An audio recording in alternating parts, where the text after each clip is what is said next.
further ado, we have got a dual header, and that is myself and the wonderful Adah. Adah is a futurist, cultural innovator and keynote speaker. She has got over 20 years of experience in creating transformational change and human-centered immersive ecosystems.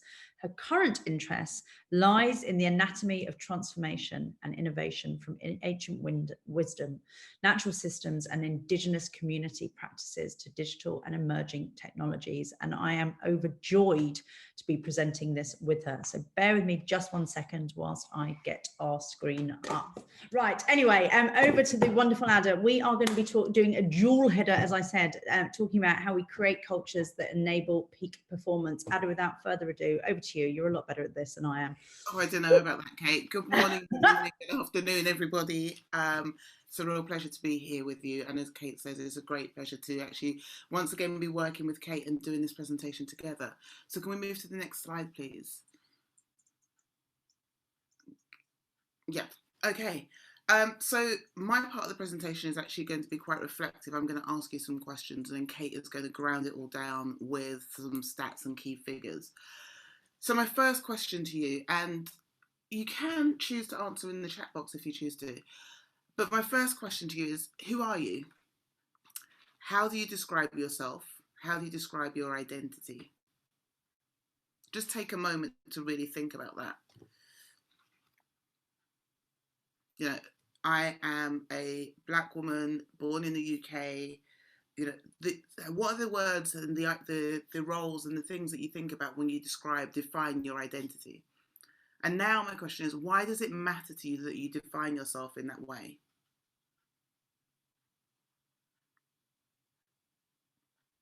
Okay, so now, how would you feel if I told you that for the next quarter, you cannot identify as that? But we don't have the budget, we don't have the time, you cannot identify as that person for the next quarter. So a recent mental health first aid report said that 6.4 million people feel that they can't bring their whole selves to work.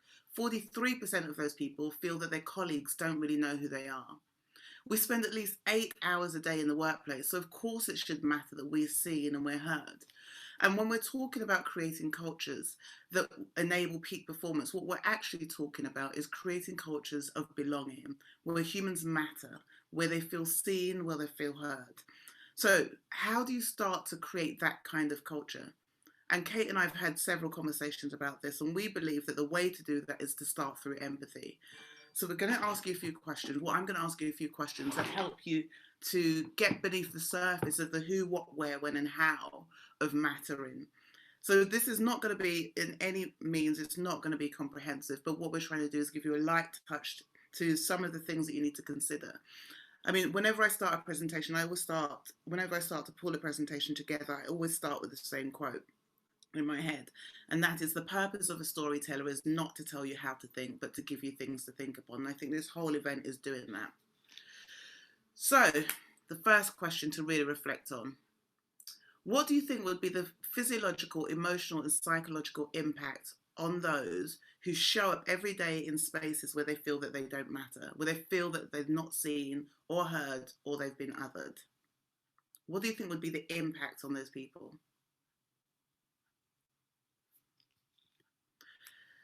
For many, becoming aware of those feelings and emotions that other people are having, and especially in this current climate with the pandemic, with all the stuff that's bubbled to the surface with Black Lives Matter, with George Floyd and Amy Cooper, for many, that's really uncomfortable. And so people decide not to speak up, and the phrase, "it's not my place," could actually become a metaphor for it's too uncomfortable. Or worse still, we're accused of potentially othering. And when we're accused of potentially othering people or not caring or making people feel like they don't matter, sometimes we get defensive. So the question is, how can we begin to push past that discomfort and that defensiveness in our current roles, whether personally or professionally, so that we can start to create systemic change?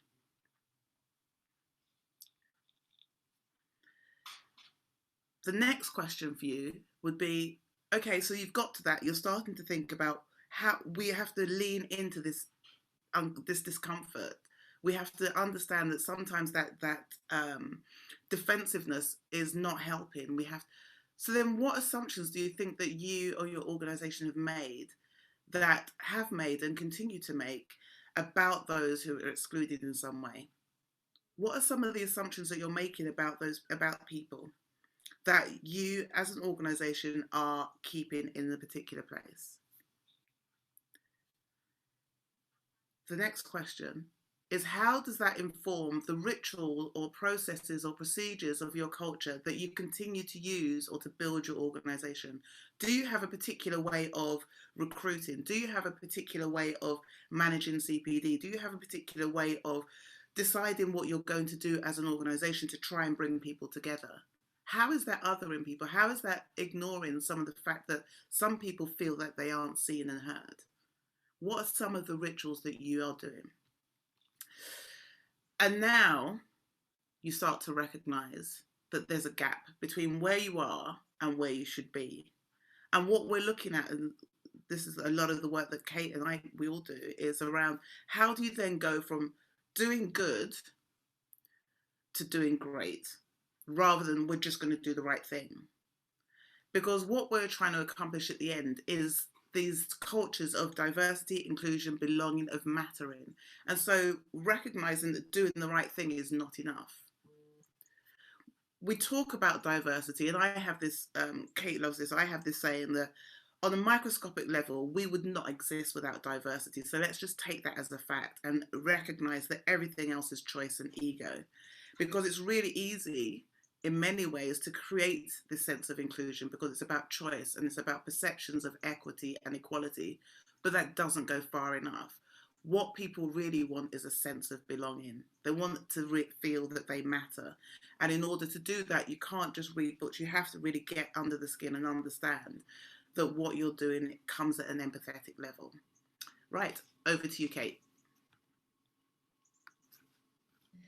Thank you. But here's the thing. Currently, more than 40% of people feel emotionally or physically isolated at work. And we know that excluded employees have a 50% higher rate of turnover. And yet the one single metric that consistently and universally tied a person's workplace commitment, motivation and pride was a sense of belonging. Or, to put more simply, is strongly and consistently correlated with employee engagement. We know that employees in a high sense of belonging take 75% fewer sick days than employees who feel included. And the employees that see a 56% increase in job performance when they feel like they belong. And finally, individuals who felt highly connected at work received twice as many raises and were 18 times more likely to be promoted in a 6-month period than people who felt excluded. But how do we create belonging in our organizations? You know, and listen, programs of D&I education are of course brilliant and in many instances highly needed. However, there are some really, really simple things that we know that we can be doing right now in our organizations to create long-term behavior change that we can all put our arms around and start doing. And they will really help build inclusive communities that ensure that belonging. The first one we talk about is listening to other people's experiences and trying to learn from them. And practically, what this means that we can all be doing straight away is creating spaces and, more importantly, time for people to share those experiences, realities, and stories. Storytelling for us is one of the greatest ways to destigmatize what people have been going through and to open up exactly how people are feeling. The second is to show your support for others' ideas and work. You know, practically, this means going out of your way to ensure that every voice is heard, every single voice, and more to the point, every voice feels safe to be heard. This will mean that every idea needs to be acknowledged and respect is given to demonstrate both their validity and their importance. Finally, we have got to encourage people to speak up when they see injustice against themselves or others. And this starts with real clarity of what is and isn't acceptable when it comes to behaviours within your organisation. and for leadership to exemplify this at all times. And more than anything, that's probably going to start with some kind of audit and then building out some kind of manifesto, which everyone will understand.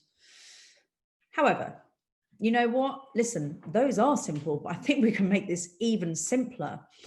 And what I'd like to talk about is the fact that actually, if we truly want to create inclusive cultures where we all belong, feel like we belong, it's really obvious. And we need to make sure that every single one of us feel like we matter. Mattering is defined as the perception that to some degree and in a variety of different ways, we are significant to the world around us. It is central to who we are and where we fit in, and for others, and to know that what others think about us, at least occasionally, and will seek our advice or would care about what happens to us. In contrast, people that don't feel like that or feel like they can share anything meaningful with anyone, it feels like people won't listen to what we have to say, or they don't think that we're interesting. And we have to cope then with the realization that we don't matter. And the world can not only get along without us, but does. And it makes us feel really irrelevant. And understandably, that day-to-day reality is terrifying, but it is also a truth for many people. Creating a culture where every single one of us matters is crucial for developing individual, team, and organizational performance. And I think that we can easily demonstrate that if we understand how that feels for each and every one of us. For example, when I matter, or when I know that people recognize me and see me and recognize my contribution. When I know you matter to me, I respect your opinion and I rely on you. And finally, when we realize that we all matter, we know that working together can make a real difference in the world. And this was evidenced by an incredible study created by the Better Up Labs called the Organizational Mattering Scale. Can't think how they thought of that. But it proved that actually when people feel like they matter, their self-efficacy and self-esteem improved, attrition rates decreased, and job satisfaction actually increased. Moreover, they were more likely to be promoted or to have a leadership role. So, if we want to demonstrate how each of us matter, in particular at a time when we're all spending less time with each other face to face, I think most crucially, what we really need to get ahead of is our communication skills. If we've got less time having less inferred communication, then we've really got to overemphasize the communication that we do have. How do we do it? First and foremost, tell people that you see them, right? Start sentences with, I hear you, I understand you, I appreciate you. Listening with curiosity. This means so much more than just quietly nodding in your head whilst waiting for your turn to speak. It means opening your ears, listening with curiosity, and making sure that that person has got your full attention. Acknowledge everyone. You know, when you actually acknowledge the fact that you recognize someone's value and their importance, and how about then starting your next meeting, you know, saying good morning to everyone on the Zoom, or asking what emotion they're actually bringing into the meeting with them. Small ways that you can acknowledge people even when you're not in a shared space. And finally, the ultimate present that you can give anyone is simply your presence. I don't know about you, but how many times have you been in a conversation with someone and you know their mind is in another place? How many times have you felt unnoticed when someone was not looking right at you and maybe looking at their phone instead? You don't have to be available for everyone in every moment, but when you do have someone's time and attention, then honor it with your presence. Really, really make that person the center of your attention and experience, even if only for a few minutes. And listen, here's the thing. For these actions to work, it's a journey. It's not about making a plan or indeed getting it right immediately. It's about recognizing that change has got to happen and that we have all got a responsibility to ourselves and to each other to achieve that. And then showing up every single day to make that change a reality, no matter how hard or how messy it gets along the way. Because that, I believe, and I know Adah agrees with me, is how we will create cultures where we feel like we do truly belong. And that is how we can get our organizations to peak performance. So I hope that was helpful. Adah, I thought that was a fantastic presentation. Yeah, you. Yeah, no, I did. I love it. I love when we present together. Oh, we must do it more every day, every day.